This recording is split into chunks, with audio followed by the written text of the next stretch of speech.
Nëse të godet smundja, mos shpreso që njerëzit kanë me të shërue, po lidhët e shëruesi absolut. Ajo është e shafi, shëruesi absolut. Edhe thuj, o Zot shëro, o Zot qka, pastram nga gabimet, nga gjunahet. Nëse të godet varfnia, mos ja u trokit derën njerëzve se i mërzit, po trokit e derën e Allahut, se pejgamberi sallallahu alaihi wasallam ka thonë, nëse do njërin për ju është e godet varfnia, e prek varfnia, dhe ju ankohet njerëzve, Allahu s'ja largon varfnia. Nuk ja largon varfnia.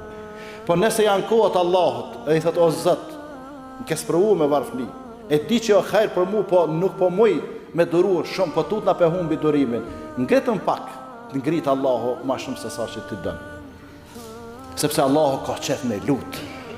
Allahu ka qef me lutë. E kur e lutë, Allahu përgjigjet. Njeriu s'ka qef me lutë, as s'përgjigjet hiç. Edhe bashkë me i thonë njeriu, jam i varfën, s'kam me hangër, apo vjen që aty, pastra ma borën edhe kerën edhe shpinë edhe këto edhe këte këjshi që aty, 200 euro t'i dha. Këshore, di pse? Se e ka po që është i varfën, a këna është e ka dhe diplomën e fakultetit.